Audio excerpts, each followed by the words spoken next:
Oh, welcome everyone. It's the Nerdy of North Rumblecast. Tonight we have a very special episode. We're doing one of the worst wrestling shows in all of history, which is absolutely hilarious and fun. I'm joined as always by Sliding Sloop. Hello, that's the wrong hand, one, but hello. The Sloopin' one, Sloopenstein. And we also have a very, very, very special guest joining us for the first time ever, Angel Interceptor. Hi. Do you want to do a little intro about what you do? Because I can list some things off, isn't it? Like, streamer extraordinaire, speedrunner, stand-up, all that good stuff. I was just about to say, no, I'm a retro variety streamer. I stream on Twitch and leave it at that. Yeah, cool. Yeah, because if nothing else, I'm really bad at self-promotion. So I think I am technically... I preferred your one. Okay. I think I am technically also a retro variety streamer, but I think it's just because I don't have it in me to finish a game on Twitch. I kind of just bounce to the next thing when I get bored. That is what a retro variety streamer does. Excellent. Get bored. That's why you have selection boxes. Move on. Okay, got it. But yeah, so if anyone doesn't know, this is Heroes of Wrestling. I've put 1999 on there, but there was only one Heroes of Wrestling, so we don't really need the year additive. Spoilers. So how did everyone find out about this pay-per-view? Because I definitely heard of it, but never seeked out to watch it at all. But yeah, how about you, Sloop? Like, when did you first hear about it? Or well, it's notorious. My first exposure to it was the Jake the Snake promo, because that is well famous for being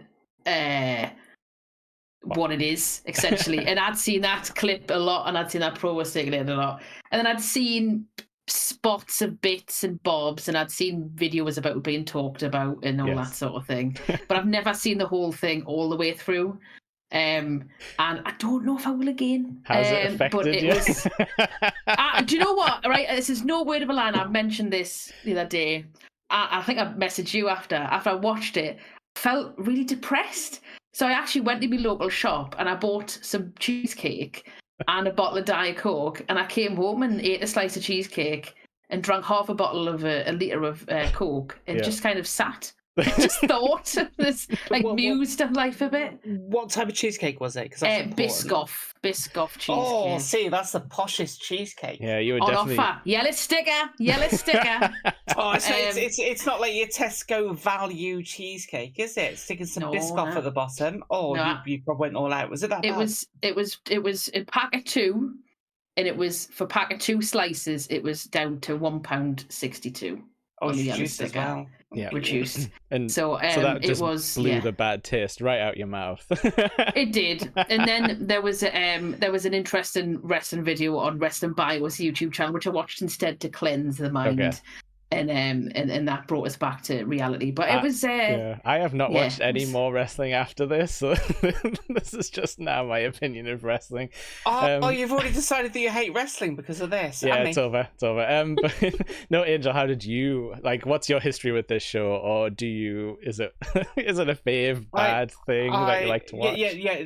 So this is one of my favourite shows because I hate wrestling. I enjoy the theatrics of wrestling. Yeah. I enjoy the soap opera basics of wrestling, and this has all of them in abundance. So when my parents decided to get Sky around 2000, I was actually able to start rewatching it because ITV had stopped showing it years before. Yeah. Back when they decided that WCW wasn't a thing that they wanted to put on, I got to restart, and I heard about this show about then, and it didn't YouTube for the first time about 2007, and I sat down in 2007 and I watched it, and I enjoyed it thoroughly. It was one of the best things that I'd ever watched, which is why I chose it. Yeah, because it's incredible, and I'm so glad that you've been able to experience it again. It is incredible because, like you were saying, yes, one of the best things about wrestling is the crazy soap opera, the meta storytelling. The meta levels are like crazy on this because you've got all of this history from previous promotions that have nothing to do with this one. You have like feuds, like real life feuds playing out on screen behind the scenes. No. Grudge matches. They're not feuds. They're grudge matches. Yeah. Ending the feuds. These are feud ending matches. Yeah, it's very important. They are grudge matches. Yeah. So like one day when me and Sloop fall out, I hope that you like shove me into like a limousine boot, and then it unlocks my like, you know, streaming persona back again. Like what happens on this show, which I thought was incredible. And a few seconds later, you're up in front of camera, dabbing away the blood, which doesn't actually have any blood on it. Yeah. Spoilers for later. But God, yeah. So this is it's an interesting show. It's a casino, which I haven't seen many wrestling events literally like set at a casino. This is set at Casino Magic in St. Louis. Which we were just saying before, like I've said it. It's got a Wikipedia page. It's where UFC 15 and 19 happened.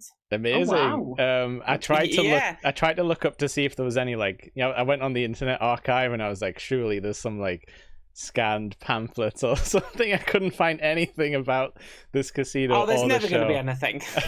I don't think so. This was not the kind of show that had pamphlets. I did find a Spring Stampede like order form once that I sent to Sloop for like 98 or something. So yeah, always check the Internet Archive, everyone, keep it going. But yeah, so as soon as the show starts, we're immediately assaulted by a Gorilla Monsoon memorial, JPEG I wrote down. Well, it passed away a couple of weeks before. Yeah, so it is nice to show. I think. Yeah, it's nice to show tribute, but I feel like it's a start as we mean to go on for this kind of show. It's odd though, because they have this little JPEG and then they immediately cut to like hurricane destruction footage, and it sort of insinuates that Gorilla Monsoon died in a hurricane, which is not what happened at all. But I just found it really odd. Like, here's this great pay-per-view, and then they go, here's some cars submerged under lots of water where people had passed away, and you're like. I think they go from Gorilla Monsoon to talking about Hurricane. What was the hurricane Camille, called? I think. Camille. Yeah, Hurricane Katrina. No, this one's Camille. I think that hit St. Louis. But yeah. Oh, okay. But it's sorry, it was also destroyed by Hurricane Katrina. Sorry, I've still got the Wikipedia open for the casino. The cursed casino. Yeah. So yeah, exist. It starts talking about a Hurricane Camille. Mm-hmm. And then there's something in the preamble which says, and maybe that hurricane is going to strike again tonight. And it would have been for the best. If they invoked but it, you don't want to bring happened. those memories back. Why would we want to bring these memories back for people? People died in those hurricanes. If this was, but it does. So it goes into the preamble and goes into, let's just show all of these people basically house shows, because that's all the footage that they could get of them all wrestling each other over the years. Interspersed in that is the occasional picture of a hurricane. Yeah, and I wrote down PS1 music, and I think like if we were writing like a horror version of this, I feel like that would be the meta narrative. Is like this sort of disrespect invokes a new hurricane out of nowhere, and as the night goes on, the storm like rolls in and starts like sabotaging the show. Oh god! Do you know what would have made this? And it would have been 2 years early had Shane Helms just turned up as the Hurricane. Like that would be classic. It would have been 2 years early, admittedly. Everyone's like, boo. He wasn't doing the gimmick. Amazing. His gimmick's too on the nose. We're told there's 2,000 in attendance. Good crowd, that like. Did it look like that? Not a crowd. Yeah, do you think it looked is. like It's not going to make it break even, though, is it? I think it looked like it could legitimately have been. I mean, it was filmed with, no lighting seemingly in the room, but you could see that it was quite busy. There was a lot of crowd noise. I think it was pretty busy. I did have in my notes here before all my notes got screwed up. That's for later on. All my notes are screwed up. I did have written down that it does look like a Raw 1997 house show. Yeah. Yes. So it's got the ramp down, it's got the railings, and like a few spurts of pyro at the top. Well, it looks like a Raw house show. it's fine. Yeah, like what it looks like. Think about it though. You're trapped in St. Louis in the casino. By a hurricane, apparently. What else are you gonna do? You're gonna go see the Heroes of Wrestling, the cabaret show that's on tonight. We're told our commentators are Randy Rosenblum and the Dirty Man, Dutch Mantel, who is a big name in wrestling. Who after this, I guess, kind of fell off the map and then resurfaced. Fell off the map and then coming back on the map. Yeah. Didn't he go to TNA at one point and was produced on TNA? He produced pretty much all over. He managed as well. He's just what I've heard him. He's got a bit of a reputation behind him. Yeah, what I've heard him be known as is like the scary American who would go to like Japan and stuff and be like, I'm from a different country and stuff like that, and scare everyone. Was he not in the WCW North Korea show? Was he not part of that? That sounds like an international incident. Oh, do you mean Collision in Korea? I don't know, actually. I don't think he was. Do you not know about this one, Jake? I don't. So WCW in 1995 did a North Korea show with, I think the Steiners went over there, I think. Scott Norton went over there. But basically all the worst people that you could think to go over and behave themselves over in North Korea went over, and it was a huge event over 2 nights, I think. Yeah, it was over 2 nights. Antonio Inoki was there. Wow. Wrestling Ric Flair, and all of the WCW talent were on their best behavior. Yeah, allegedly. Okay. They were on their best behavior. We'll pencil that one in for some time down the line. But keep me in mind for that one. Okay, that's another great show. Will do. So I wrote down immediately that the copy I was watching of this had VHS artifacting, as in there was like a line through the screen and that cut off like half the wrestlers, but it's fine. And Sloop, do you want to tell everyone what our announcer is called for tonight as well? Crispa Stanford, who did a brilliant line here. Tonight, somebody's going to get their ass kicked tonight. Yeah. Which I quite enjoyed. No, hang on a second. I've got the full quote. Or did he say wolf? You didn't quite get it. It's tonight. Someone's going to get their ass kicked tonight in here. Okay. In here, that was it. So Crispa, I feel someone's going to get their ass kicked, ass whipped. Whipped. Sorry, tonight in here. I don't think Crispa does this sort of announcing off the cuff very often. No. I love the fact he's called Crispa.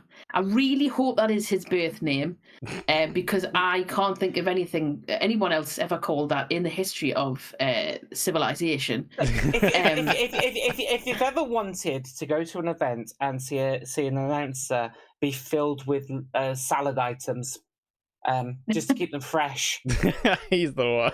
Fuck's sake. He slides easily into any refrigerator. One thing I did notice. So at the very beginning, I don't know if it's before Crispa or while Crispa's banging on about everybody. Yeah. A graphic come up about George Animal Steel, and then Sensational Sherri or whatever. Is she sensational this one, or she's with the question mark? Yeah, why has she got a question mark next to her name? Is she not meant to be there? Is this So it does say with Sensational Sherri Martel question mark, and I'm going. It's two question marks though. It's not like they put it in once; they put it in twice. I think what they were trying to do is like, is she dating him or is she dating him? They didn't acknowledge the fact that she was there. They didn't say like, oh, she may or may not be there. She was there. That's not how words work. You can't just insinuate that question mark means that. They don't care what words mean on this show, for sure. Well, what that gave me the impression was she's not called Martel anymore. Oh, right. Is that a surname? Martel. Question mark? Or like Martel? the guy writing the copy, like for the effect, was like, is that her name? I don't know. I've just started work here. That's the vibe I got. I didn't quite understand why that was there. Yeah. And I did enjoy the kind of old pictures that they used on the graphics as well. All of them. Like handsome, like, almost in their prime pictures. I very much enjoyed that they immediately played the wrong video package, because like when the Samoan SWAT team come down, they play like the Marty Jannetty. I noticed that, yeah. I've done live shows, I've I've been behind the scenes. I've done like music. Sometimes that just happens, and I found it very endearing that someone pressed the wrong video button immediately. For the first video of the night. Yeah, they're probably really excited and they're like, "Oh no!" What I would like to see, though, the first video was the preamble, and had they just played something for a completely different show, that would have been completely on brand. I would like to have seen Marty Jannetty in a Samoan SWAT team, though. That would have been interesting to me. But yeah, the production bit at the beginning, it felt very. It really set the tone, I think, of this kind of ramshackle, badly lit. Did you notice how often shit. the mic feedbacked as well? Whenever they went backstage, and it was just like, or like silent. Yeah, all the time. Someone didn't know how to use faders. I wasn't sure at various points during the show, because this isn't a spoiler or anything. I wasn't sure if. Did you notice that a lot of times it sounded like Randy was talking over the like they actually put it over the tannoy over the PA. So it sounded like, oh, this is Randy now talking for some reason, just to like give the audience some kind of background into the show. Yeah, possibly. And the things that were happening. Yeah, now that you've mentioned that, it only really happened with Randy. Yeah. So like he might have had a line to like the crowd and the crew, whereas Dutch was like stuck on his own. Like, okay, yeah. I think that does ring a bell. Like it kind of makes some things fall into place. There was definitely points where it was echoing, and it did sound like he was speaking but coming through the loudspeaker. So I wrote down here that the Samoan SWAT team's manager, who I don't remember the name of, immediately kills the crowd reaction by doing like a really bad sort of like, you know, oh, we're here, we're better than anyone, like a really like limp promo. What's he talking about though? Like, what's he talking about? What was his name? Titwank McGee. Paul Adams. Paul Adams. The only thing I could find about Paul Adams was an obituary about how he was well loved. He was he did a bunch of stuff in local wrestling. That's all I could find about Paul Adams. I was gonna say it wasn't the best idea to have him over the show, but yeah, rest in peace. but it was entertaining. Right at the start of the match, he just spends about 30 seconds in the ring arguing with the referee. Yeah, which I kind of enjoyed, because there's like a good 6 inches height difference between the referee and him. And referees aren't tall, which means he must have been fucking tiny, which intrigues me. And he's friends. I did write as well about Randy. Sorry, I just realised that note there. The Randy sounds like a bloke who does voiceovers for cheap forensic crime documentaries. That was my first impression of when he started speaking. That weird like intonation. Do we know Randy's background? We know that he doesn't know what a fucking drop kick is. Well, no, it's a leg kick. It's fine. Leg kick, drop. A flying leg kick. What a leg kick! Which he will mention 3 times during the course of the night, and get corrected. Have you ever seen Community where they've got like kick puncher or whatever? It's like that where it's like you don't need to say leg kick. It's like kick is already it's a kick. It's already established to be from the leg. Yes. Yeah. It's not like Randy Rosenblum has 4 IMDb credits for Forensic Files. In the basketball, some kind of TV show. The trouble with Bliss, no idea what that is. He plays a game announcer, weirdly. He also plays an uncredited Bulls announcer in the show First and 10 in 1985 as himself. This show does not appear on his IMDb. Oh, well, that's a shame. Welcome to Balls, 1985. I love him. I did like him. What a beautiful drop kick to the balls. Like everyone hated him apparently backstage and everything because he's not like a wrestling carny like the rest of them.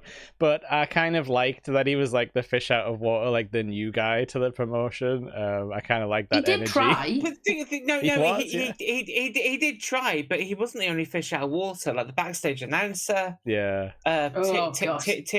Tim something. I've forgotten his name. Was awful. Like the rest of the production crew would not have known what was going on there. So like only the wrestlers and their entourage would have known. So the fact that he did this and put himself between 2 veterans who were known for being like, it kind of endears me to him. That's what I thought. Yeah. But yeah, so there's not a whole lot of like wrestling in this first match. I mean, Marty does try, like, you know, he's probably like the standout guy. He's the one who does the leg kick, the drop kick, I believe. Kick, yeah. He does. Jannetty does look like he hasn't slept for 4 days, though, which knowing Jannetty is probably the case. Yeah, he First thing I up. thought of was how wasted Marty was. He was such a good wrestler, though. Like, he just Well, he was, hard. but, like, What was that? Marty. Was it Kurt Angle that he came back and did a match on Raw with? Or was it Kurt? Yeah, it was yeah. really good. 2005. Yeah. And he looked in great shape, and then he just. Well, that's what I wrote down. I wrote down he's very sinewy, but he can go. Like, you know, he puts on a wrestling match. I did research for this one. Ooh. So this is a grudge match. Is it? Okay. Yeah, between them all, yeah, this is a grudge match. But I found it interesting that if you look up Tommy Rogers, who was teaming with Marty Jannetty for the first ever time, he had a feud with the Sheep Herders in 1986. Who were the Bushwhackers? Who were the Bushwhackers, who are in a different match. Oh, yeah. Do you know what we need now? That Charlie Day gif with all, like, the pins. Yes. In Philadelphia. Who's Carol? Carol! What are they called? Like Butch and something? Butch and Luke? Instead of Pepe Silva. Butch and Luke. So I wrote down as well, the Casino Magic Draft Excluder on the apron immediately gets in the way of the match, because they had this like triangle thing with the logo on. And it immediately, you could see the guys looking at it because it was getting caught on the feet and stuff like that. It's going to cause an accident if you don't get it out of there. It's rather wonderful. There was one thing that I did write about in terms of moves in this match, is that Marty Jannetty did an excellent bump off the turnbuckle when he went into the turnbuckle. Yeah. Right. And he did a fantastic looking bump coming off of it. Apart from that and his little drop kicks, I thought this was a proper wet fart of a match. There was just the thing nothing. There was no pace in it. There was no ebb and flow. It was like... So the thing I didn't like as well is like they got the finisher wrong because they called it the Samoan drop, but it was more like a TKO, I believe it's called. But like we had a Samoan drop right at the end of the show, and this was not it. It's a Samoan guy, and he dropped down, but that does not make it a Samoan drop. So yeah, that's a theme of the night, which we've mentioned. Like a lot of wrong calls. Heroes of wrestling, they don't go by your rules. Yeah, all the moves have different names. YOLO. It's crazy here. Hey, they're the number 4 promotion in America by default. Yeah. At this point, yeah. There is some talk between the matches where they're like, you know, we're gonna do live shows. We got a wonderful merch store here with t-shirts. Like, on don't this get me website. started on the merch store. I've got a quote from that. The website that's definitely dead because I absolutely typed it in and tried to find it on the way back machine. I think it does come up for the first time after that match, and I got the quote. You can have the hats of heroes of wrestling. Just George the Animal Steele's old hat. The hats None of them wear heroes hats. of wrestling. No, the hats of heroes of wrestling. Wow. It sounds like a cult. Is it as good as those terrifying cardboard cutouts of WWF superstars that you could buy for like $40 in 1997? Oh, those are great, because you hang those on the back of your door. From the Shop Zone catalogs that we used to get sent. So yeah, that's basically it for the match, though. You know, I think what's he called? Tommy Rogers takes the L, I think, on that one, gets the 1, 2, 3. And yeah, we're on to George the Animal Steele versus Greg the Hammer Valentine with Sensational Sherri on the line again, because that seems to be all she does. Sorry, no. Sensational Sherri, ? Yeah, okay. Sensational Sherri? Sensational Sherri Martel, ? If you want to give her a full name, apparently. According to the graphics. It's starting to sound like a weird code now. We're activating a hitman out there right now. Listening. So, I really enjoyed this promo. Can I just say, I love Sherri, and I love her promos. I've got it down here. It was a fucking great promo. Yeah. And I did also enjoy Sherri proper 80s, early 90s promo. Proper screaming. And I did enjoy the fact she used her arse to guide George Steele out to the ring. Yeah, there was this he essentially followed her bum. There was this weird part where he like ripped her dress off in like the back, like it was like before, and I was just like, what's going on here? Like, It is worth pointing out that the first half of that promo, which was Sherri doing like her proper at the camera, was great, and then George turned up and chased her off, which wasn't so good. Yeah, doing his whole it like. kind of did dip at that point. Yeah. So this was the first time I'd ever seen George the Animal Steele. I've heard the Really? name. Oh wow! Okay. And they were like, oh, so many turnbuckles. I know that was immediately what they were talking about. They were just like, he's gonna eat. He loves to eat turnbuckles. This guy, and the fans want him to eat it too. And I'm just like, okay. So, like, I started watching this nonsense like in the late 80s. I got my WrestleMania 3 video for like Christmas 1990 or whatever. I knew of George at the Animal Steele, but every single promo piece that ever went out, didn't matter where it was always just munching the turnbuckle. Yeah.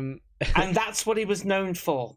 And probably, for the most part, still is, apart from being incredibly hairy. Yeah, because that was the thing I didn't understand either. The referee makes him take his shirt off, like, give the people what they want, give them the hairy back. Oh no, but once he tries taking his shirt off, he gets stuck. He gets lamped,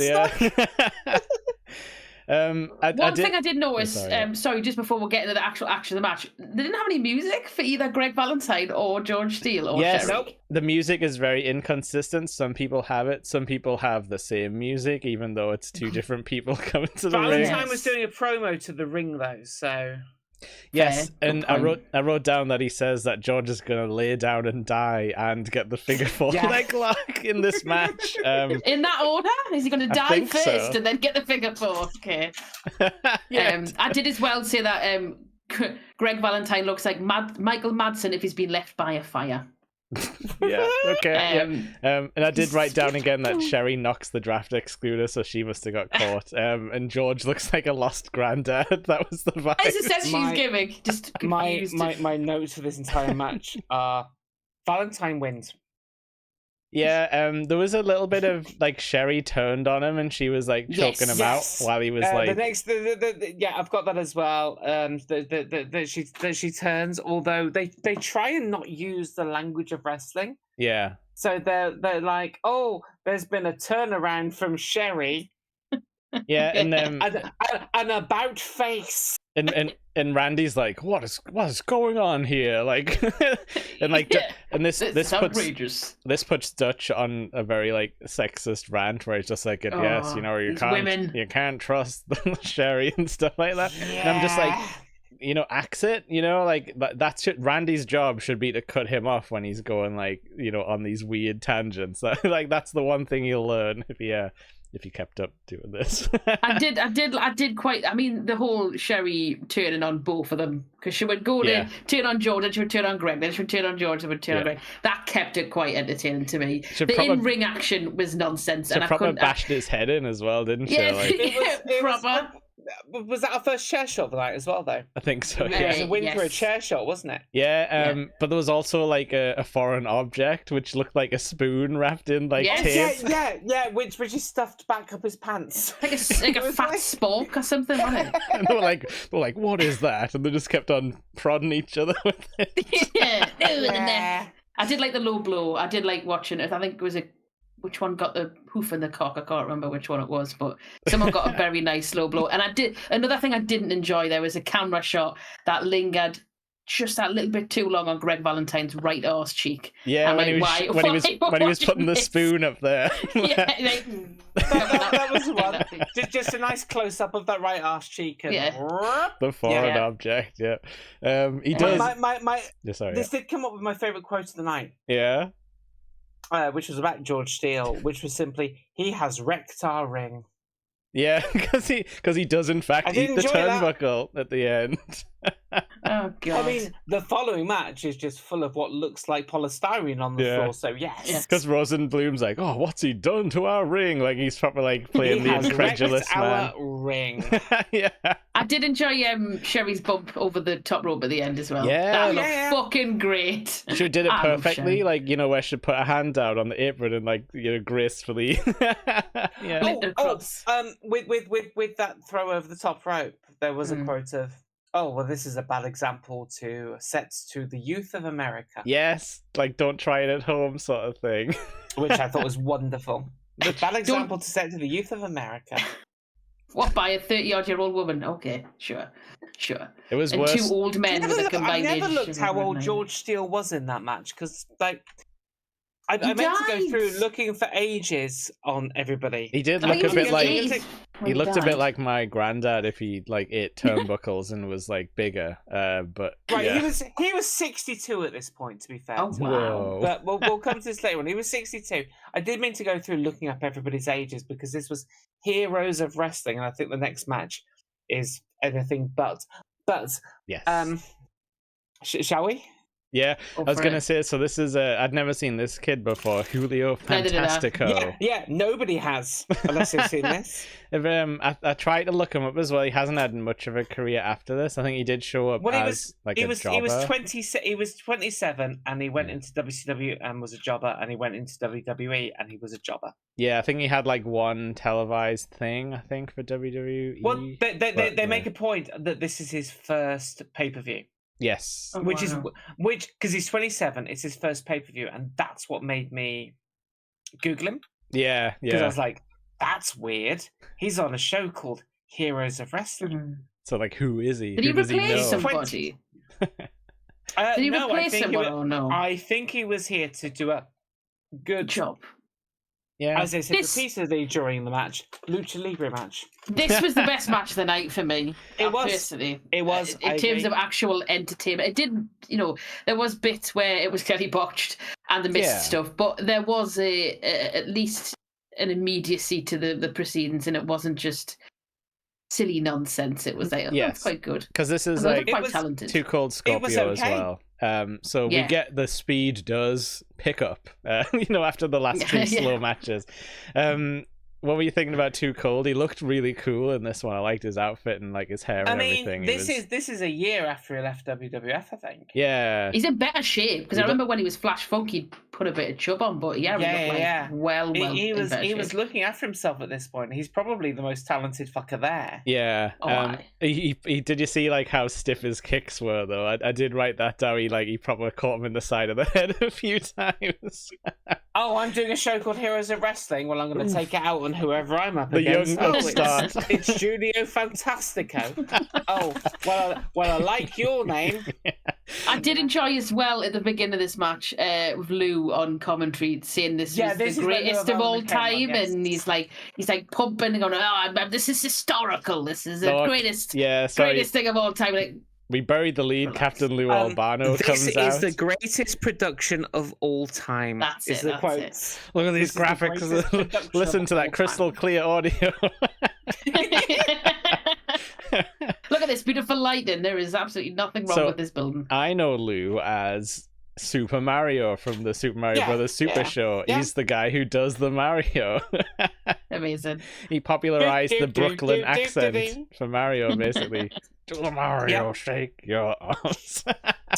Which apparently, like, normally you hear when somebody does something like that, they fucking hated it. He enjoyed the shit out of that because Yeah, it was just like a his variety show. His Yeah. character at that point kind of like geared towards kids. He was just like, yeah, I'm doing stuff that goes towards kids. Yeah. He And he got- got- He fucking seemed love a that. good. He seemed a decent enough bloke who just fucking went with whatever. yeah, and he's Yeah, like, he oh didn't. my He god. didn't give a shit about embarrassing himself. He And- did what he needed to do. And like Rosenblum's like, by the way, I'm making you commissioner. And he's like, oh my god, I'm so happy about being the commissioner for the Heroes of Wrestling. Like he just kind of fucking goes and Oscar-winning performance as he well. he starts fake crying, I guess, like gimmick crying. Yeah, it was a bit weird that it was literally that I've got breaking news for you. On this- you on this there, printed who've just paper. appeared on this commentary table conveniently And- on what is headed paper. Yeah, that I definitely have just printed off in 1999. Faxed it over. Oh, can you imagine Yeah, if they it had a was fax machine? weird. Like, oh my god, look out! As it's coming out, or a dot matrix printer. Look at this! Look what's coming out here. But I do have written down for the Fantastico match of the night, and that's where the spinning toe kick comes out. I've Oh Yeah. Jesus! Yeah. spinning toe kick. It was two tumbleweeds and a win for the exciting moment is this though, because they do a backdrop over the crowd barrier and knock someone in the crowd over. Yeah, this child nearly gets fucking landed on. Someone does take a spill. It looked like it fucking hurt. It did. That was probably the most exciting. This was quite sloppy though. You could tell it was two people who'd never worked together before, and they'd not had time to really plan anything out. But I did find it quite charming. Did you like the bit where they kept on sliding in and out the ring? Yeah, because they didn't quite know what they were meant to be doing. Yeah. I didn't know like who's gonna jump? And also, like Too Cold hit this really nice like rolling leg drop off the top, but unfortunately he got back up and missed his like Phoenix splash thing. He was way off. Which they kept repeating and replaying and going, look at this finishing move. He didn't touch him. He didn't get all of it. Didn't get all of it. On the second one, on the second one, he didn't touch him at all. Yeah, the first one did. The second one missed his head by like a good few inches. Yeah, the flipping leg drop was great. I love that. That was like picture perfect. But yeah, they ruined it by going back up. Now guess who's coming out, eh, everyone? It's Bundy. The Iron. Well, isn't it the Iron Sheik and Nikolai Volkoff? Or is Bundy on the mic first? Bundy's on the mic first, and I think he calls Yokozuna Porkozuna at some point, I believe, which I wrote down because I thought that's quite funny. Horrible He had good energy, but quite funny. He did have good energy tonight. Yes. I mean, it's a good promo, that. Yeah, it was just all shouting, like coked up shouting. That was like WWF style. Is this a backstage bit? I think so. Yeah, pretty sure. Which was Michael St. John, who is all of the Marks and Spencer. And his audio definitely wasn't on when it cut back to him at the start. No, he said, and then it cuts in. Yeah, we're there. But Michael St. John during that point does say 2 of the behemoths of professional wrestling. Yeah, which was wonderful. There was moments backstage where you could almost see the more seasoned wrestlers like directing the crew. Like he was leading this promo 100%. Like that announcer guy might as well not have said anything. He could have just held a mic basically, and it would have been. Well, he didn't have to say wrestling. Yeah. If Mean Gene had said that, someone would have like grabbed him and like shook him on camera. And he would have done that funny. Yeah. Oh my god. Get out of here. So. Sheik and Nikolai Volkoff, who are just like they're just like the foreigners, basically. That's the gimmick. Just to point out, 2 years before, or in fact 18 months before, they come out for the gimmick battle royale. Yes, at WrestleMania 17. Which Sheik won. It's 18 months before. Iron Sheik won because apparently he couldn't bump. He couldn't get out of the ring. Yet, in this show, all the bumps he did. Oh, that Canadian Destroyer he took was amazing. And they also have a guy in like full like Russian military getup. It looks very like who was that? I didn't know who that was. Boris Yeltsin. Don't know. I didn't write down his name, but he had like another Russian name. Out of all the Russian presidents you could have chosen, you chose the wrong one. What, the one who likes to drink? Out of all of them, you chose the wrong one. Fine then. Khrushchev. There you go. Khrushchev. Okay, fine. Khrushchev. Yeah, fine. So he gets like Sheik gets the mic for some reason. Is just get blah blah blah USA Hawk 2 like that. Yeah, he does a Hawk 2. Yes. He does. I haven't written down Hawk 2. Hawk 2. So have I. He's the original Hawk 2 girl. Amazing. Hawk 2, all that money she made off that meme coin should be given to the Iron Sheik's estate. Yeah, okay. My opinion. I don't think she made any money off that He does his swingy things, but it looks like he's just got like velvet rope barriers that he's picked up backstage. Yeah, it's like what you have at the cinema to keep the queues in. He's just got 2 of them. Still impressive. Then Volkoff this match was just... I was going to say Volkov sings the Russian national anthem. It's very chaotic at this point. And I think Dutch or Randy says like I thought the Cold War was over, but it's alive and well, like in the casino magic. And it's just like, what's going on? Sheik actually talks about Hulk Hogan and Bob Backlund as well. I forgot about that. Fucking up. Yeah. It was, my favorite part of that entire match is where they're talking about Luke and Butch. Yeah, like Okay. they're trying to figure out where they're from and stuff like that, like Well, live on air. There was a quote which was, "They have the tag team championship in 26 countries," which is very much, "I have the death sentence in 12 systems." Yeah, and it's like, what do you mean they don't have any belts? Like, where's the proof? probably chewed them. The Bushwhackers, I Probably wrote down shouldn't. that they try their best in this one. Like They the got a massive pop though. They were Yeah. the most cheered wrestlers of that entire yeah, they come out show. and the bite got the a children huge and pop. everything. Like, you know, play Yeah. up all the gimmick. Yeah. And I love Sheik.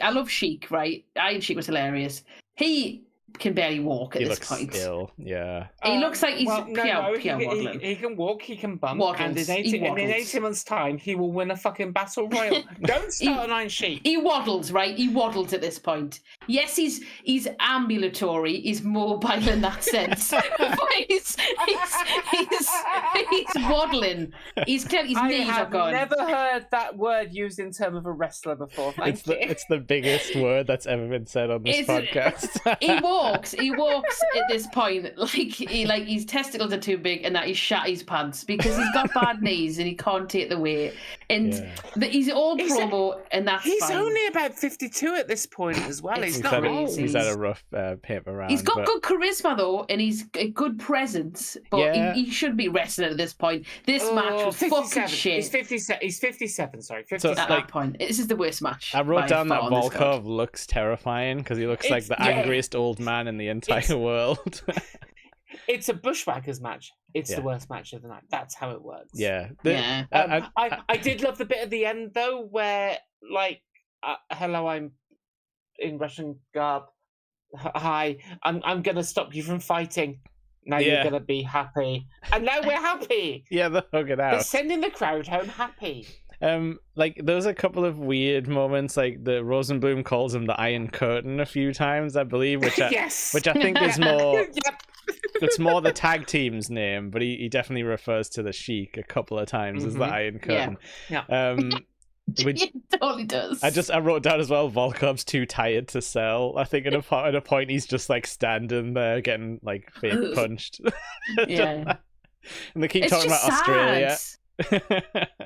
Right, so this is the match where I think the real bleakness kicks in Yes. because Yeah. I obviously don't remember these people from when I was a kid in I wasn't old enough to know Yeah. the Bushwhackers, sorry. Yeah. But back in the heyday, same with Volkov, same with Sheik, but I know about them, I've seen the matches because of repeats or because of Yeah. YouTube or whatever, and I've seen how good they were. Sheik was mint back in the early 80s, late 70s, he had his run.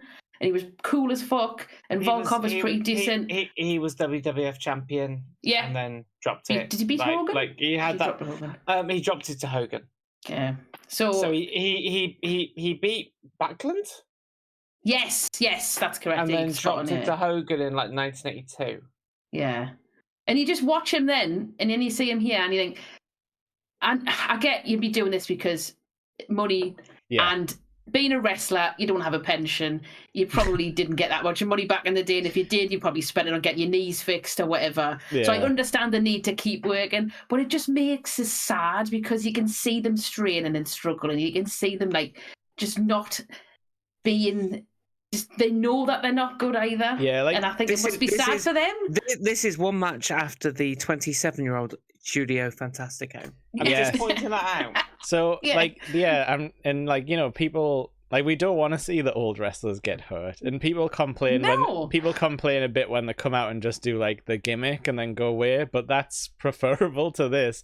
You know, Yes. like him just coming out and saying his lines and then putting a camel clutch on a young guy, and then Yeah. everyone's like, Do haha, it. it's hilarious. Like Ric Back- Flair, I'd rather from WrestleMania 24 to now. I wish he hadn't wrestled. I wish all he done was come occasionally and woo with people, Like- and that's his thing. Like the Ron Simmons lethal.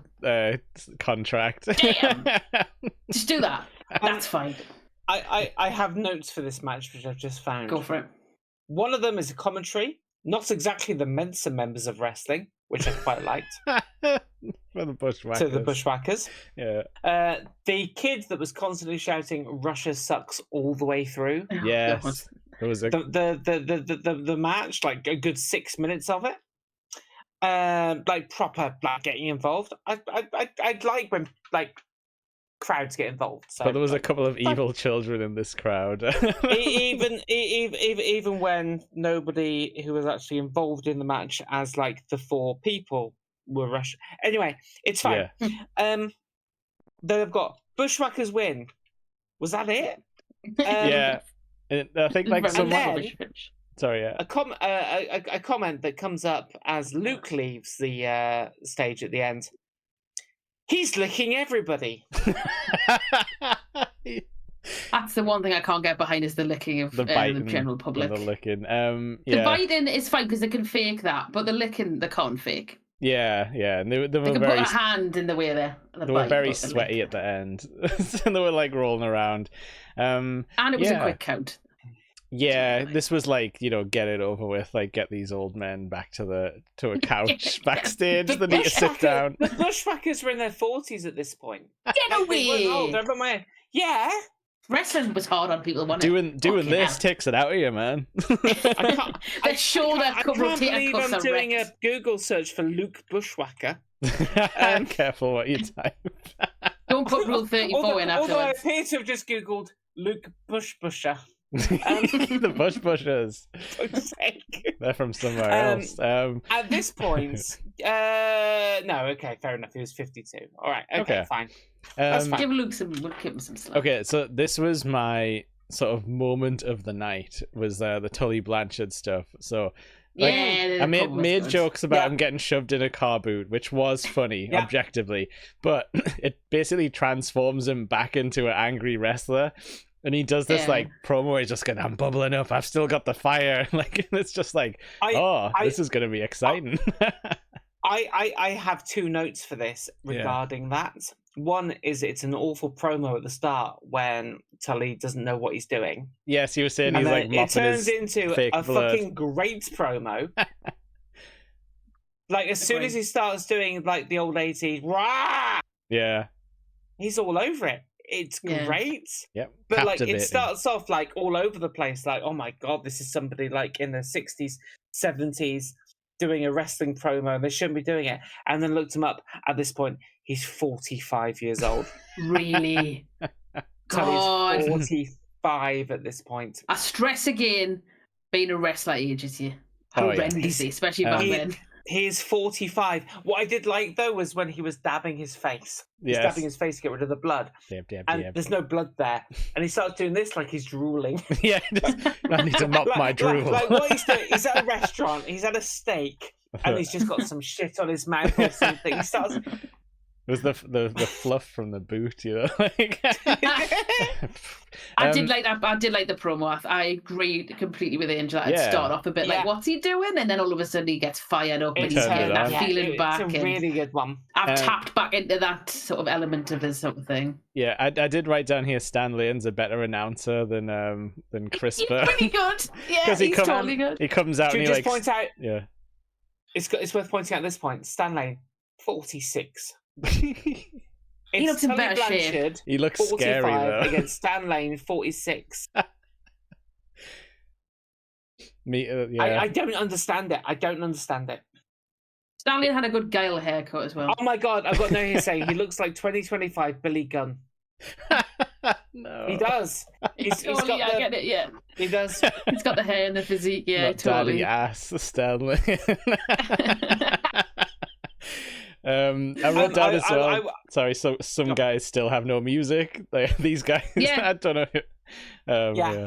No music. Yeah, Tully got no music. Yeah. No, neither did Stan. Both of them didn't. What? No, I guess Stan not doing because he was going to do the promo, but like Tully Blanchard got no music coming down. One of the horsemen. Really odd. Yeah, got no music. There was a horseman sucks chant at some point as well. There was in this match as well. I did like the fact that this match did have. So they talk about it being grudge matches and stuff. Yes. This match actually felt like there was something there because they had that bit with the car at the beginning. You had Tully's promo and stuff. So at least you had a good bit of lead and a bit of soap opera on this, but then the match is boring. It's a grudge match because I've tried kidnapping you 3 minutes before we're due to wrestle. Yeah, I Or have he- a grudge against someone who tried to Had kidnap they us. been successful, we would not be having the grudge match. Therefore, there would be no grudge match. Or was he just trying to I be am like, not getting the logic. was he just trying to be like, if I put you in the boot, like there's no coming back from that. You like you can't get out of there. Oh no, you live there now. You are mine. Occasionally, I'll feed you Ribena through a straw through the keyhole. Through the headlight. Yeah. So is this the match where the camera keeps cutting to the crowd to make out that Stan Lane is so sexy, but it's just all like The bored, women all like bored women just kind of looking around, like, oh, they're mesmerized. This is what I wrote about this match, is that these are not bad wrestlers at all. They're obviously very Tully solid. not at all. No, very Stan solid. Lane I've not seen enough of. Yeah. Was he? If I'm He's a honest. tag team guy, though, wasn't he? Originally, he was. Yes, that's probably why. But they're very.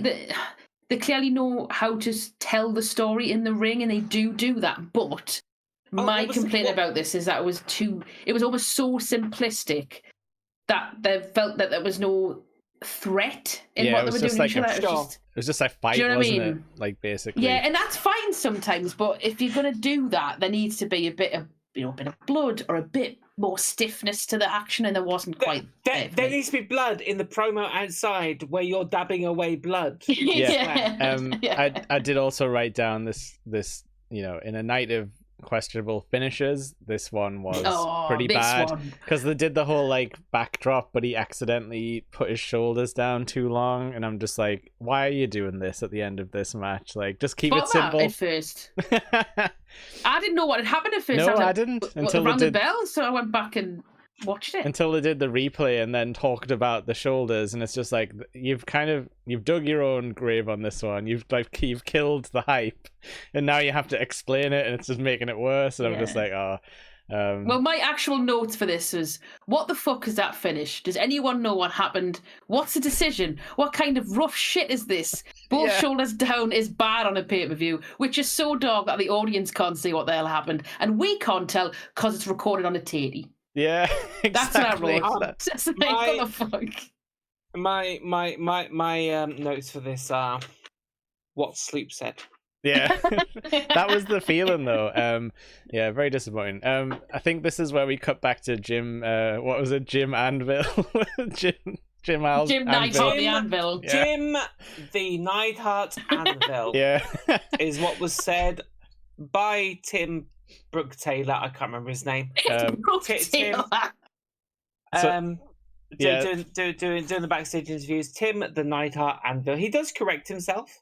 I quite liked Listen to his him ahead. promo though, because he went animal themed because of Jake the Snake, and he's just like, I don't want to see any Yes, he giraffes did. or I don't want to rhinoceroses. see giraffes, rhinos, or pythons, or adders. Or he does two snakes at the end. I think he said slimy snakes at some point. Yeah, he does two snakes at the end. Like he runs out of animals that aren't snakes to him. This isn't the San Diego Zoo. Yeah. Listen, Jim tried. Jim made an attempt at wordplay and theme and tried. This is genuinely the best I've ever seen Jim Neidhart, and it's on this show. He looks like a wrestler, which on this show is saying something. Which for the most part, he looked like he was Bret Hart's partner, or Owen Hart's partner, or David Boy Smith's partner. Yeah. It was giraffe, rhino, pythons. I didn't even bother writing down the last one because I just thought that's just stupid. He does kind of like run his words together because he gets like very shouty, so it was quite hard. Also, at that point, I just remember the audio completely cuts out. It does for a bit. Yeah. Production. So I think I've just got written no audio. Bundy Neidhart. Yeah, I think One Man Gang and Abdullah are up next. Is that right? Yes, that's correct. Sadly.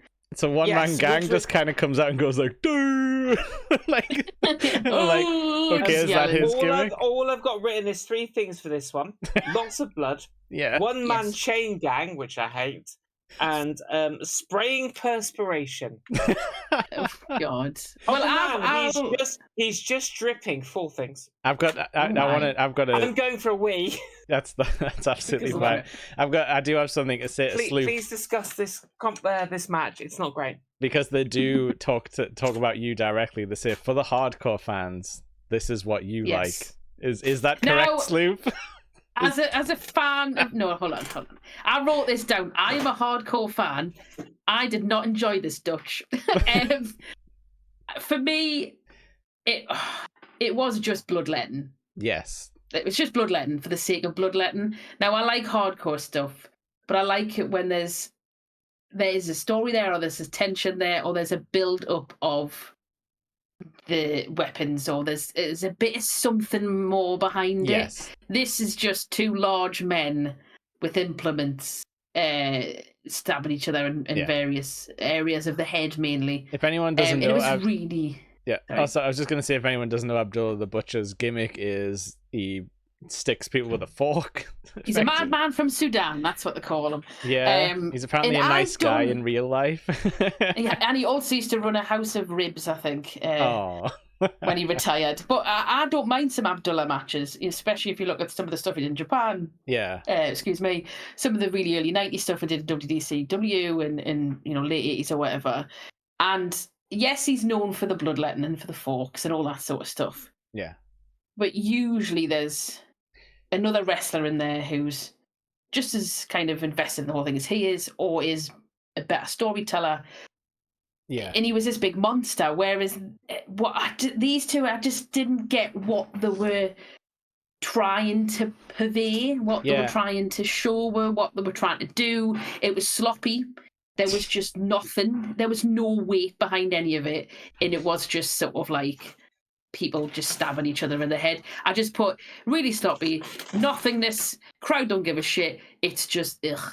Yeah, and that was how I felt. You're absolutely right. Like the classic Abdullah thing is like he's the monster. You don't want him to get his hands on the face. Like that's the tension. Is like, is he gonna get him? And then it's this like like war basically, and there's like blood and like hardcore stuff everywhere. Yeah. This was just them standing next to each other, being like, yeah, who's gonna bleed this time? That's why I walked away. Like, that was the point where I walked away from watching it because I've got nothing to say about that match. There's so like I wrote down a funny commentary line at least though when they were like, "There's no justice with the fork," like whatever they were talking about, something being unjust.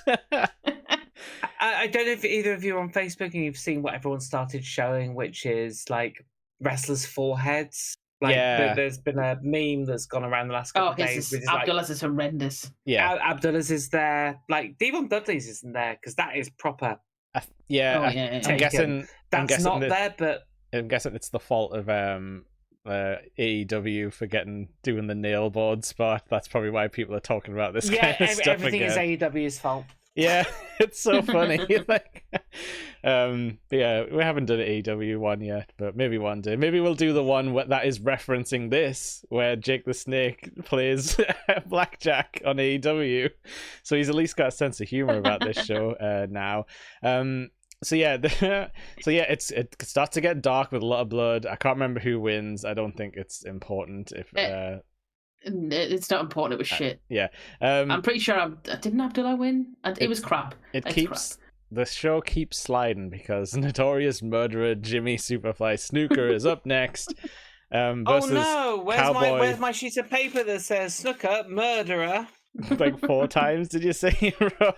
No, it's just over half a page. It's like written really big. It was a jump scare for sure when he popped up on screen.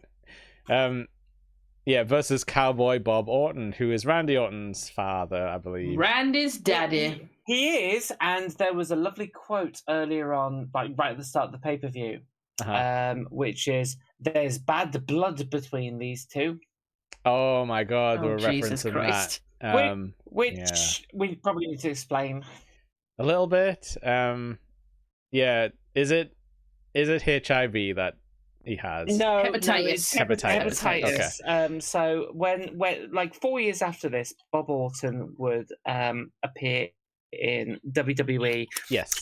With Randy, as Cowboy Bob Orton. Yeah. And he had a match with the Undertaker, and he bled during that match. But he didn't tell the Undertaker that he had tested positive for hepatitis. Yeah.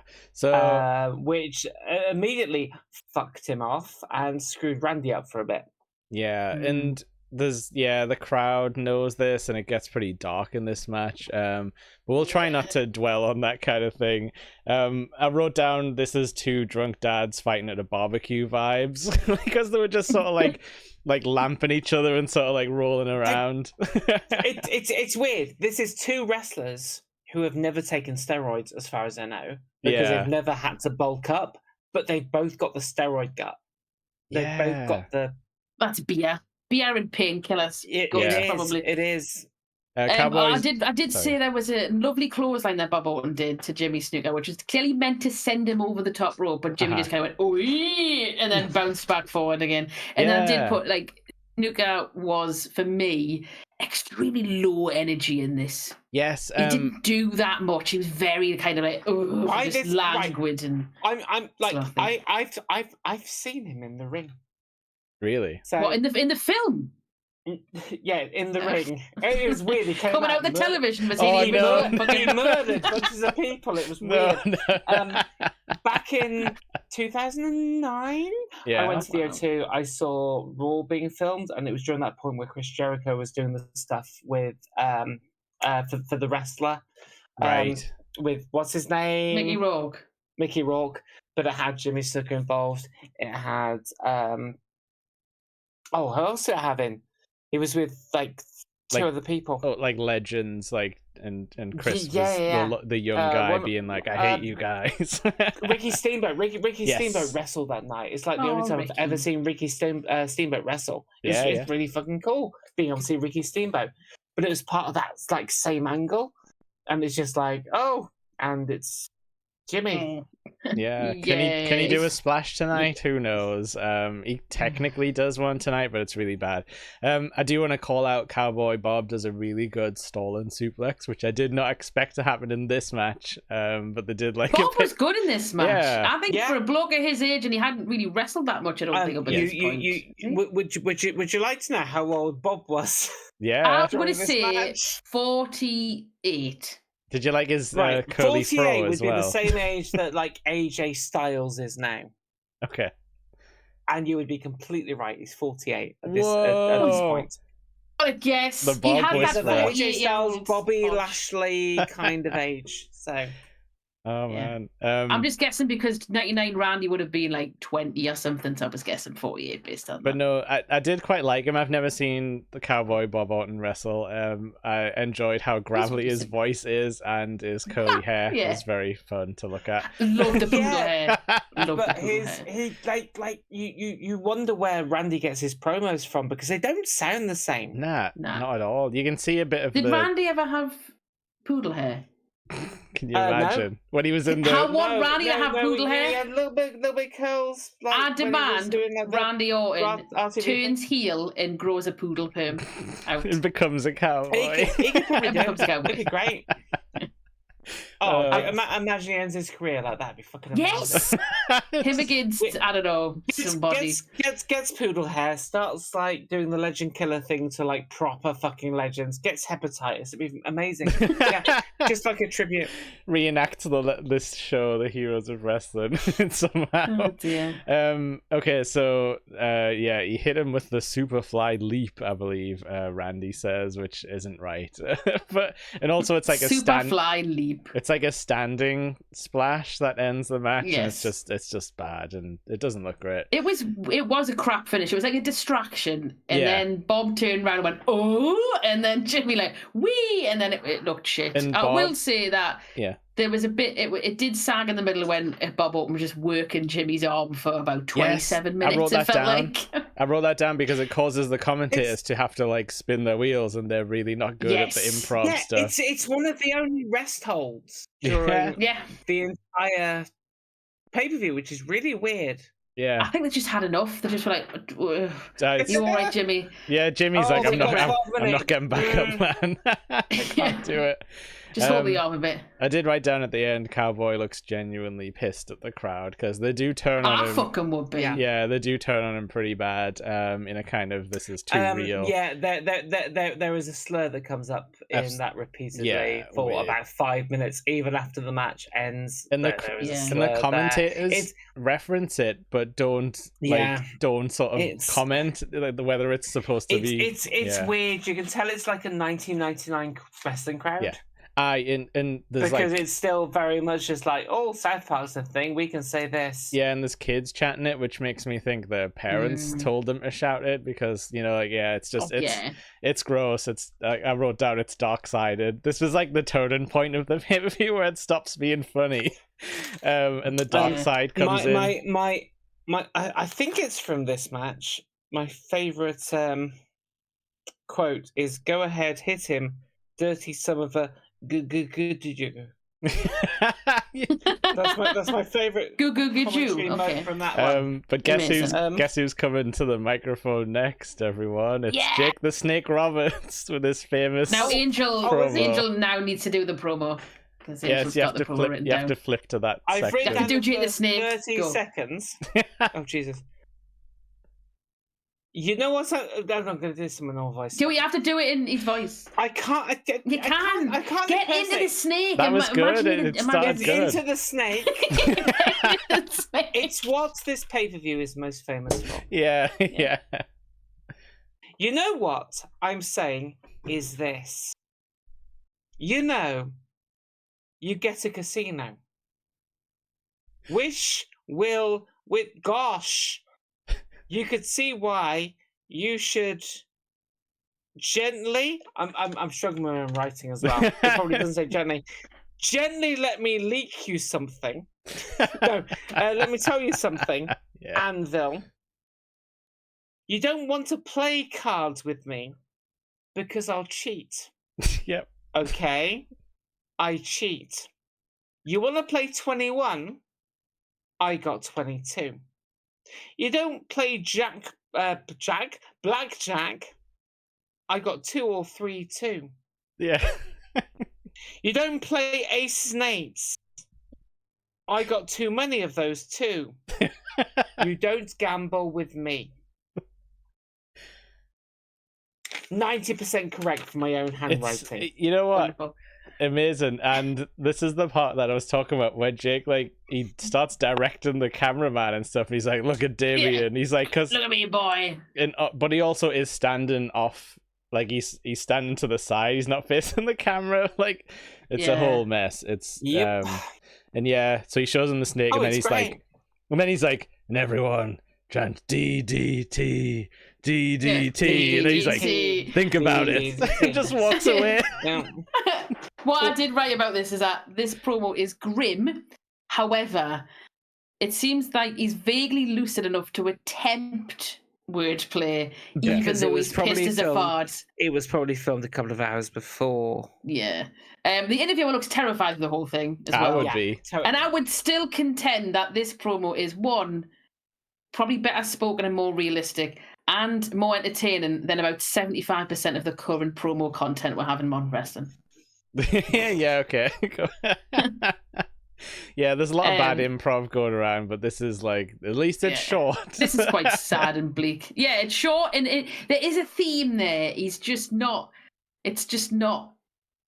making sense. He's trying to do a thing, but it's not quite happening. And when you think how far he's fallen as being one of the best promo guys in the world at that time, but he was having a rough patch at this stage, and clearly no one was looking after him backstage. It had been a rough patch for a few years. Yeah. Is this part of any documentaries at all? Like was this not? This is not Beyond the Mat. Beyond the Mat was before this. Okay, I wasn't sure because there's some very similar. Beyond the Mat was released. A couple of months before this, I think. Right. I've got the DVD here. I can check for you if you want. Beyond the Mat is definitely 1999. Yes, it is. Yeah. I think you're right because I think it ended around February '99, the filming of that. So you're probably right. But if you watch that, there's some there's some footage that would corroborate this kind of sort of activity behind the scenes and stuff, where you can kind of see what he's doing between this stuff, and it's just really sad sitting at a table drinking and smoking and eating hot dogs and stuff, being really sad. But yeah, I guess everyone bought a ticket because they hoped he could pull it together, knowing it's after that documentary. Jake's certainly going to pull something. Yeah. Again, the music is crazy. It's like PS1 demo music I wrote down, but it plays the same song for both people. Yeah. Yeah, and the fireworks scare Jake the Snake when he comes out. He sort of looks back. They do, and it's wonderful because I can't do it because I've got a cat on my shoulder, but he certainly, he's fine. It's not going to distract him at all as he brings down a bag full of snake to the ring, sticks it on the corner of the ring, and then fucks off. Yeah, and the crowd, and we're all sat there being like, huh, is he coming back? Because he looks like crap. He's in sweatpants. His boots are not tied. He's just got a t-shirt on as well. And we're like, oh, this is supposed to be one of our dual main event wrestlers, and he's just not keeping up. Anvil is just sort of standing there stone-faced in his full. I was going to say gear. He looks fucked off. As really we said, Jimmy, off. So if you go to 2011 with Sting versus Jeff Hardy, and how pissed off Sting was that Jeff got allowed into a pay-per-view main event at TNA. Sacrifice, was it? Was it Sacrifice? Gets allowed in there, and they have to call an audible, and Sting wins in a few seconds, walks away, pissed off. Oh, yes, I agree when the crowd chants bullshit. Yeah. It's that kind of thing, but in front of a crowd of 2,000 and 26,000 pay-per-view buys, which nobody's going to remember. Yeah. Apart from the fact that it's been caught on here, and we're talking about it now. And it's notorious. But I think at this point, I'm pretty sure the crowd is about as drunk as Jake is, because he comes back out with his shirt off, and this is where it gets really seedy, and he starts going into the crowd. That woman grabs that woman's hands, and he's like, yes, grabs that woman's hands. Awful. I did realise as well when he eventually gets in the ring, they ring the bell, and then Neidhart gets out straight away, and I wonder if he leaves the ring not to do the whole heel thing, but to just think to himself, I need to carry this now. I need to fucking call this match. Jake is not in the right position. He's calling it backstage at that point. They're not showing on camera. He is saying, "You're right. Fucking change it now." Yeah. As we mentioned earlier on, this is the soberest that Jim Neidhart's ever been on camera. Which is so he's sad. He's trying to get himself well and do good things in a wrestling match. Yeah. And he gets faced with this. And he looks excellent. He's in amazing shape. Good shape. He's got his proper outfit on. It's not saggy or he's like some of the wrestlers. He's not trying to keep the belly up with these just for context. Brett has just had the concussion. I think Goldberg at this point either has or has been treated badly by WCW. Mm-hmm. It's around that era. David Boy Smith looks like fucking shit. Yeah. Oh, 2000s Bulldog was Brian with his dad jeans. Yeah. Owen's dead. Brian is passed away. Owen died like 5 months before this. Mm-hmm. Yeah. Brian Pillman. He died in 97, I think. Yeah, 97, so 2 years before this. Mm-hmm. Yeah. Mentally, he cannot be in a good place. Yeah. So the fact that Jim Neidhart went to do this, and all of his friends are either dead or in the shit. Yeah. And he's made himself out to this, and he gets put into this main event. Face to face with this Jake the Snake. But really rough. So this is why I have a lot of respect for certain people in this show. Yeah. And it is terrible that he basically tanks an entire production, ruins 2 main events in one go. Because this is where it gets confusing. So the Snake does come out and he starts Yeah. jerking it off, and by it I mean the snake. I wrote down. Yeah. Thanks for clarifying. Yeah, I was just like, this is grim. Jake the Snake comes down wanking. Like, It's that would Snake. be A different main very event. different show. It's almost there though. Like it could. Like this is like we're in very dangerous territory. Like that could have happened tonight. Yeah. But yeah, so this is where it kind of gets weird, and King Kong Bundy comes in, and you kind of think at first it's an interference. Don't forget, he also lies down with the snake and then starts to seemingly French kiss it Yeah. in the cutaway, which is a bit. There's a good odd. 5 minutes, as we saw earlier. There's a good 5 minutes between Jake appearing and King Kong Bundy being sent down, Yes. Yeah. and then a good 5 minutes before it gets made a tag match. Yeah. So like, at And first you think it's This a match is like 18 minutes long, but only like 3 minutes of that is Jake versus Neidhart.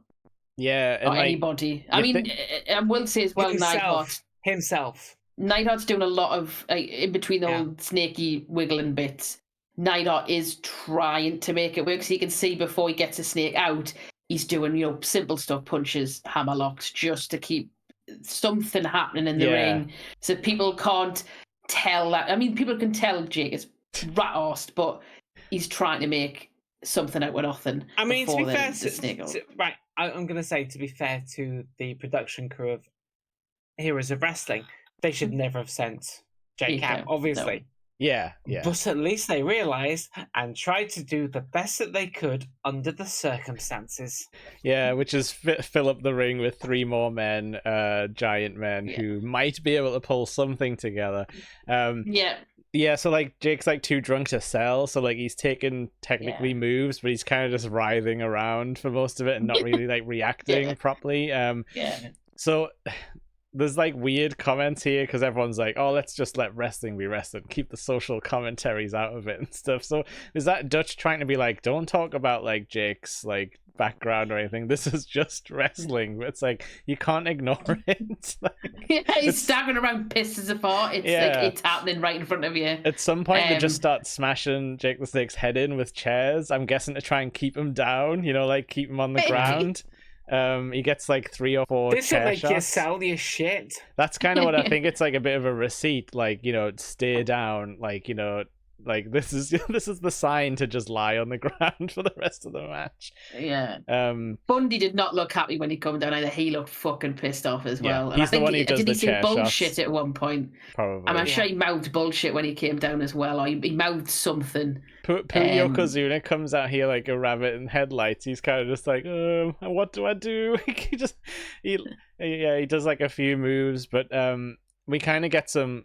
Technically, they try and keep the tag stuff going, but yes, the notoriously bad ending is King Kong Bundy pins Jake while they're not the legal people. Like they've literally just tagged out, like recently. Yeah.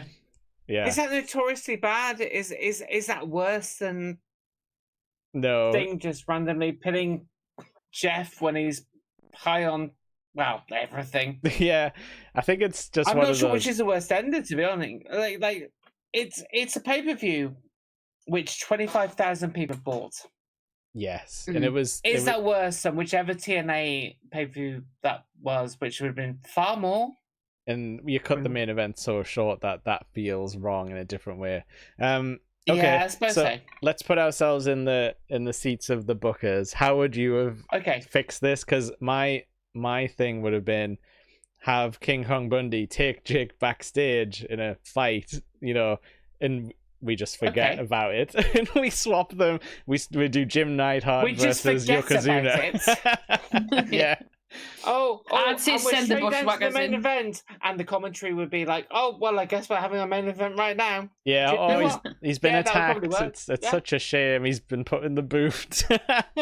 He's in there with Tully Blanchard. What's going on there? Jake's fallen over a stone, which was on the on the ramp on the way down. But it's a very narrow ramp. You would fall over something. He's impaled his foot on a spike. Yes, I'm afraid Jake the Snake has had to retire. He has stood on a piece of Lego backstage. Yeah, like the which is commentators. now embedded in his foot. Jake hasn't put a snake in his bag. He's put his cock. It's It's all mixed up, but the commentators do not help this situation at all. No, like, you know, like as much as we make fun of friggin' JR and the King, like they would have known how to talk around this and make it go away from like a storytelling perspective. See, it's weird you say that because the more I heard Rosenblum, all the way through that, the more he sounded like JR. Like he's got that same kind of cadence. Oh to his my voice. god! Yeah, he's got that same kind of cadence to his voice. I feel bad for the guy because he's seeing the entire. I feel bad for him considering. I feel bad for him because I've seen his IMDb. He's seen the entire spectrum of wrestling from mediocre to bad in one horrible night right in front of his face. But what sounds sad, really sad for me, he's not seen anything good. Like, he's not had that exposure to quality wrestling, sadly. He's had exposure to Greg Valentine and the Bushwhackers licking people's heads, and then this nonsense of a man wishing a python around. I've just read this sentence in this before the end of this match. I've just wrote, rules go out the window. There's multiple Lobos. Jake gets beaten with his own shoes at some point. Yes!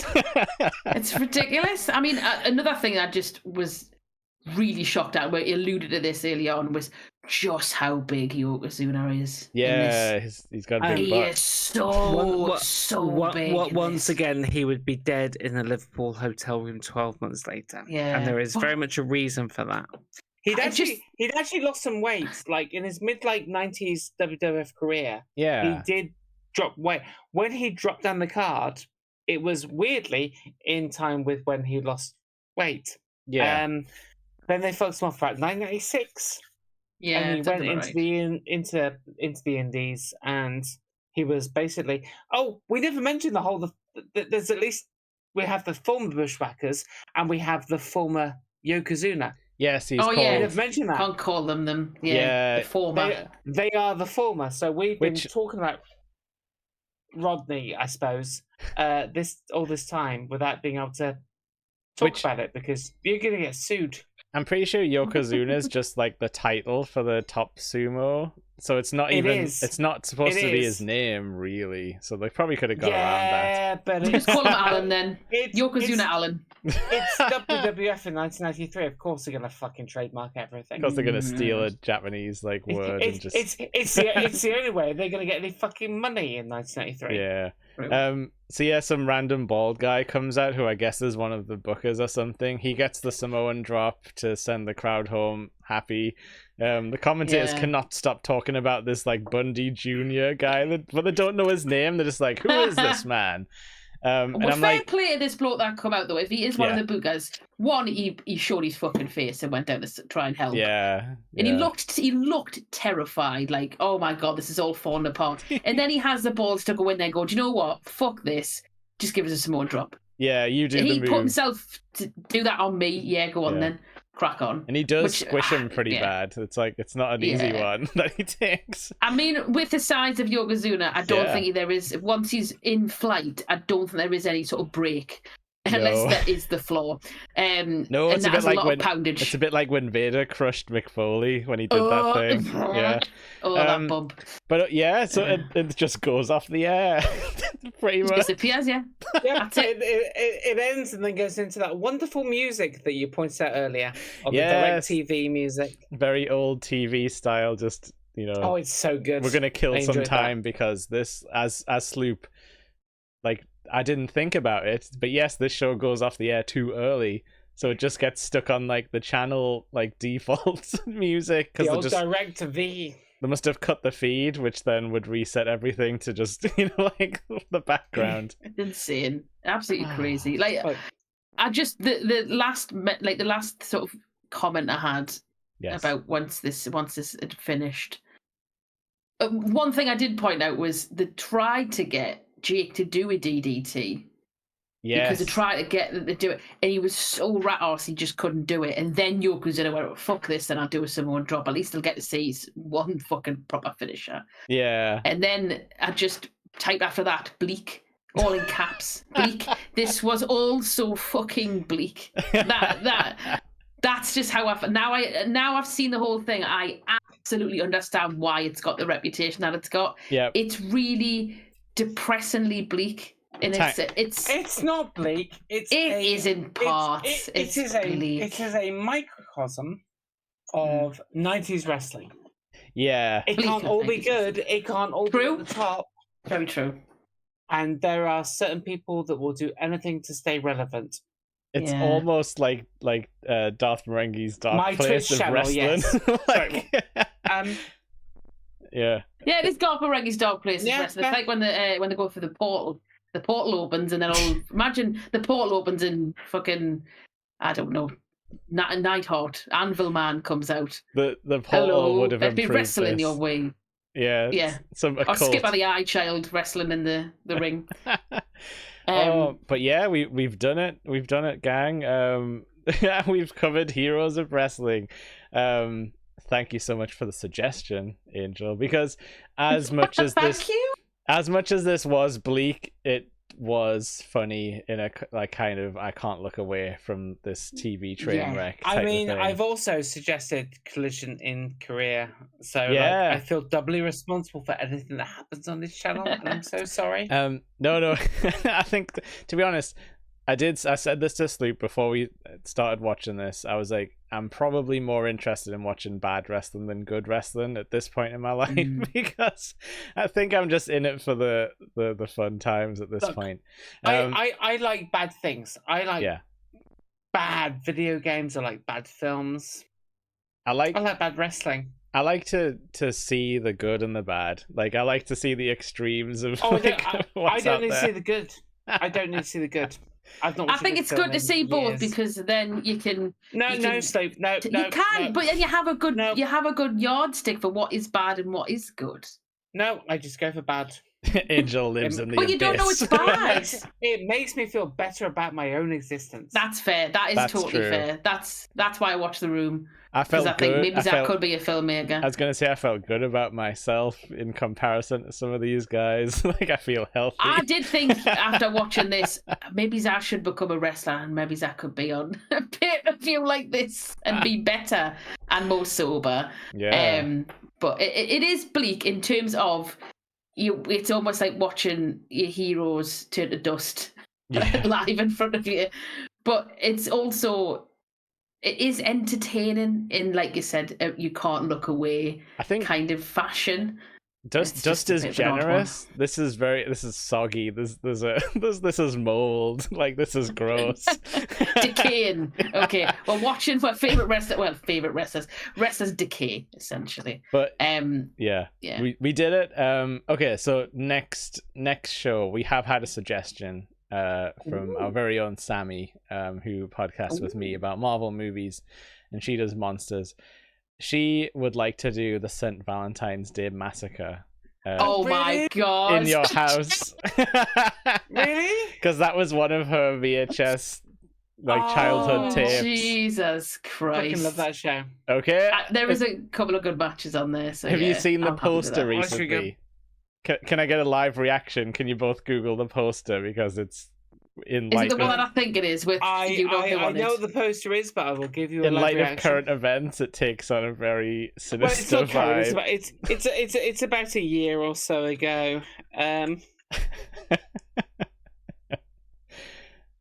is what I thought it was. Yeah. Yeah. Look at the eyes. Yeah. Though. It's horrible. It's like McMahon pulling the scariest face. When I Google the St. Valentine's Day Massacre, I get a newspaper. The gangsters. Yeah, not the real one. We're not reviewing that. Sorry. Not Al Capone. We're not doing an Al Capone pay-per-view. Sorry. Oh, with that one. Oh, no, it is the one I thought. Yeah. Yeah. But yeah, no, well, we can get... Sloop, do you want to open a vault live on the air if we want to go Al Capone? We'll just double it up. But yeah. It's the worst thing to appear at your door. Yeah, oh my, yeah, like... you know that awful scene in Love Actually where somebody turns up, like, doing, I can't hear, but, like, I'm doing the things in front in paper, like I'm Bob Dylan. But it just starts playing the No Chance song. It's that, but with flowers saying, I'm Vince McMahon. Time to die, everyone. But yeah, so because That's a good suggestion. because Sammy has suggested that means she has to come on, so that's locked in for next month. Fair. But yeah, thanks so much for doing this, for suggesting this, for appearing. Thank you so much, Angel, for guesting. It's been a pleasure Thank you so to have much you. for having me. Thank you. We will have you back when there's some more horrible. If we ever The make Korea it, one, definitely the if we Korea ever make one. it to And if we Korea. ever do Invasion 2001. Oh, I love the Invasion. I like Invasion 2001. Invasion 2001 is a great pay-per-view. That's not a bad pay-per-view at all. Can I tell you what No, my but- Can I tell you what my dream is? To Go for it. to find an original like WCW that logo like from the Invasion. I want that T-shirt with the spiky red logo. With the weird one that we're gonna do, just like, oh, look at us, Yes. we're launching it. Yeah, that almost had a TV show. Here's your pay-per-view of Buff Bagwell versus who was it against? I don't Who know. was it? It was Bagwell against Booker T. Was it? Was it Booker? But that I don't know. awful spiky WCW. I want it. But yeah, that's been the Rumblecast. It's been a bit of a train wreck, but we love it. That's wrestling. But goodbye from me. Does anyone want to plug anything before we go? Like anything you're working on? No? Working on. That's fine. Angel streams. Go watch Angel stream. Which way am I pointing? Go and watch Angel stream. It's worth your Watch my time. streams where I never ever talk about wrestling. No. Don't do quizzes though. No, yeah, and you do. Which don't involve wrestling. No, but you'll talk to me about did. retro games, which is nice. Did you not have a Goldberg round at one point? Or you definitely had a No. WCW Wrestlers of Are you '97 round. Are you You making did. No, I No, didn't. you had I a didn't. round. I like how you're ages ago. pointing in No, I like. didn't. I've never done that. Shaku. I've never done that. Let me tell you something, brother. Yes, you I've did. never had a Goldberg round. You had a round of wrestlers at one point. No, I haven't. You fucking did. I didn't. I'm going to look at your Discord. I'm going to look at it and I'm going to find it. You have to tune in to find out. That's what we always say. Just but still watch Angel streams and point them out. They're worth your time. if I have enough brain power after talking about this left, I'll put a link in the description. But goodbye. You hate wrestling now. That's my secret. I've always hated You said wrestling. it 2 hours ago. You're stuck with it. Yeah, that's my secret. But yeah, I'm gonna go back to the front screen, I think, if I remember which button it is. But goodbye, everyone. Goodbye. Bye.